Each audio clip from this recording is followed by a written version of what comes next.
नमस्कार। हिंदी साहित्य classes bye Rita ma'am channel पर आप सभी लोगों का मैं हार्दिक स्वागत करती हूँ। आज मैं लेकर के आई हूँ पत्र। आज के इस इंटरनेट के ज़माने में हम बहुत आगे बढ़ चुके हैं, और इंटरनेट, फैक्स, ईमेल, जीमेल के इस दुनिया में भी आज इस पत्र का महत्व है।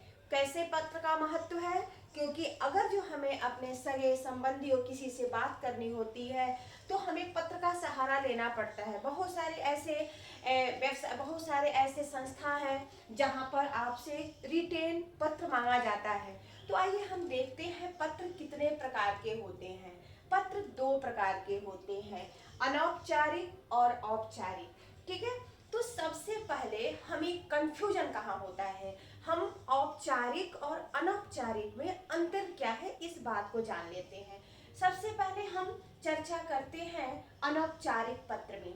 अनौपचारिक पत्र किसे लिखे जाते हैं? अनौपचारिक पत्र हम अपने सगे संबंधियों को लिखते हैं, जो ऑफिशियल नहीं होता है उसे हम अनौपचारिक पत्र कहते हैं। उसका फॉर्मेट क्या है? बहुत कुछ चेंजिंग आया है आज के लेटेस्ट प्रारूप में। तो हम देखते हैं सबसे पहले जब हम लिखेंगे तो यहाँ पर आप देखिए कि प्रेषक का पता। प्रेषक कौन है? आप भेज रहे हैं, ठीक है ना, तो आप अपना यहाँ पता लिखेंगे। लेकिन यही अगर जो लेटर आ गया आपको एग्जाम में लिखने के लिए, तो आप यहाँ परीक्षा भवन लिखेंगे। क्या लिखेंगे? परीक्षा भवन लिखेंगे। आपको अपना पता यहाँ नहीं देना है। देखिए मैं यहाँ पर लिखती हूँ। उसके बाद से तुरंत प्रेषक का पता, यानी कि आप अपना पता देने के बाद दिनांक लिखेंगे, किस डेट को आप पत्र लिख रहे हैं। उसके बाद आप देखिए यहाँ पर मैं मोटी लाइन की हूँ, जिसको मैं कलर कर दी हूँ। इसका सेंस ये है, इस लाइन को छोड़ देना है। डेट के बाद आप एक लाइन छोड़ रहे हैं। उसके बाद आप संबोधन लिखेंगे। तो संबोधन में क्या है? आपका छोटा भाई है, छोटी बहन है, तो उसे आप सप्रेम या आशीर्वाद लिखेंगे। जो भी नाम है उसे संबोधित करते हुए। अगर जो आपके बड़े आपसे आपसे बड़े हैं, माता पिता है, या और कोई आपसे बड़ा है, बड़ा भाई है, कोई और बड़ा रिश्तेदार है आपसे उम्र में, तो आप वहाँ पर उनको उनको संबोधन करेंगे उनके हिसाब से, ठीक ना। कि फिर उसके बाद से अभिवादन। अभिवादन यानी कि उनको चरण स्पर्श, अगर जो बड़ा है तो, और अगर जो छोटा है तो उसे आशीर्वाद या सप्रेम सप्रेम, ठीक है ना, कह करके हम उसको अभिवादन करेंगे। फिर से एक बार सुन लीजिए। अनौपचारिक पत्र में सबसे पहले प्रेषक का पता। अगर जो एग्जाम में लिख रहे हैं तो यहाँ प्रेषक के जगह पे आप एग्जाम परीक्षा भवन और दिल्ली लिख देंगे। उसके बाद तुरंत दिनांक डालेंगे। उसके बाद एक लाइन छोड़ना है। उसके बाद संबोधन करना है जिसको आप पत्र लिख रहे हैं, माता पिता, भाई बहन, जिसे, ठीक है। उसके बाद वो जैसा है, आपका बड़ा है, छोटा है, आप उसको अभिवादन लिखेंगे। उसके बाद विषय वस्तु।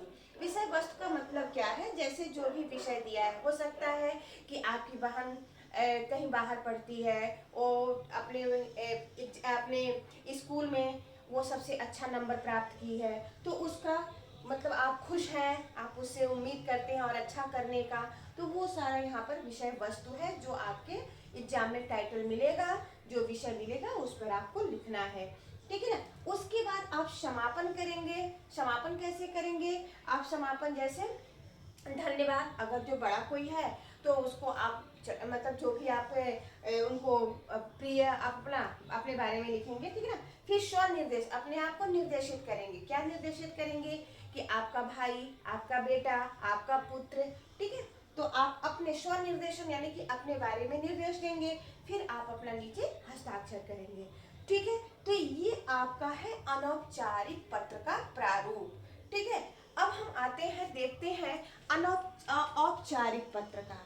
औपचारिक पत्र जो होता है वो ऑफिशियल होता है, कार्यालय पत्र होता है, ठीक है ना। अब इसमें देखिए, सबसे पहले इसमें भी प्रेषक का पता, यानी कि आपको अपना पता लिखना होगा। अब यहाँ पर मैं यहाँ पर लाइनिंग पूरा फॉर्मेट में मैं यहाँ पर दे दी हूँ।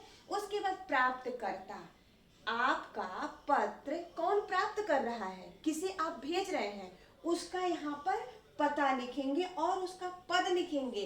ठीक है ना, प्राप्तकर्ता का पद एवं पता, किस पद पे है उस पद का नाम और पता उसका। अगर जो आप, हो सकता है आपके घर में बिजली खराब है, बिजली अभियंता को लिख रहे हैं पत्र, तो यहाँ पर उसका आपका जहाँ भी है वहाँ का एड्रेस लिखेंगे और उसका पद, किस पद पे है उस पद को आप संबोधित करेंगे। फिर यहाँ पर देखिए, यहाँ पर मैं, आप देख सकते हैं कि यहाँ पर मैं अंडरलाइन इसको कलर कर दी हूँ। इसका मतलब है कि इस पद के बाद आपको इस लाइन को छोड़ना है। इस लाइन को आप छोड़ दिए, उसके बाद से फिर आपको विषय लिखना है। ध्यान रहे, अनौपचारिक पत्र में विषय नहीं लिखते हैं, औपचारिक पत्र में हम विषय लिखते हैं। फिर यहाँ पर विषय लिखने के बाद उस लाइन को, फिर नीचे की लाइन को छोड़ देंगे। फिर क्या, संबोधन, जो भी है महोदय महोदया जो भी है आप उनको संबोधन करेंगे। ठीक है ना, संबोधन के साथ अब उसके बाद से आप यहाँ पर विषय वस्तु, अब जिस विषय, जो भी विषय आपको मिला है उस विषय की विषय वस्तु, उसके बारे में आप जिला अधिकारी को लिख रहे हैं, आप बिजली विभाग के अभियंता को लिख रहे हैं, आप परिवहन विभाग के अधिकारी को लिख रहे हैं, आप चाहे जहाँ भी लिख रहे हैं उसके पद को और उसका जो प्राप्त करने वाला है उस किस पद पे है, उसका पता क्या है, इसको हम लिखेंगे। उसके बाद विषय वस्तु, जो आपकी प्रॉब्लम है जिस लिए आप प्रार्थना पत्र लिख रहे हैं, यहाँ उसको डालेंगे। फिर स्वनिर्देश अपने लिए, भवदीप, ठीक है ना, या उसको बाद से आप यहाँ फिर ध्यान रखिए कि हस्ताक्षर, आप अपना सिग्नेचर करेंगे और अब नीचे आपको दिनांक लिखना है। ध्यान रखिए, अनौपचारिक पत्र में हमें ऊपर लिखना है और औपचारिक पत्र में दिनांक नीचे लिखना है। आज के लेटेस्ट इस फॉर्मेट में ऐसा अभी दिया गया है। ठीक है ना, लेटेस्ट आपका ये आया है कि अनौपचारिक में दिनांक ऊपर है, औपचारिक में आपका दिनांक नीचे है। औपचारिक में आपका विषय लिखा जाता है, अनौपचारिक में विषय नहीं होता है। ठीक है, तो मुझे लग रहा है कि आप लोग अब इसको समझ चुके होंगे। तो आज के लिए सिर्फ इतना ही। अगर जो आप वीडियो में कमेंट करिए, बताइए, तो मैं इसको कल मैं फिर फॉर्मेट इसको लिख करके बता दूंगी कि लिखा कैसे जाता है। आज मैं इसका फॉर्मेट आपको दे दी हूँ, इस तरह से इसको लिखा जाता है। तो मेरे शुभचिंतकों, आपसे मैं एक गुजारिश करूंगी कि कम से कम मुझे एक कमेंट, सकारात्मक कमेंट तो करिए, ताकि मुझे एक प्रोत्साहन मिल सके और मैं अपनी उसी एनर्जी के साथ मैं आपकी सेवा में प्रस्तुत रहूं। और मेरे वीडियो को लाइक, सब्सक्राइब जरूर करिए। थैंक यू, धन्यवाद।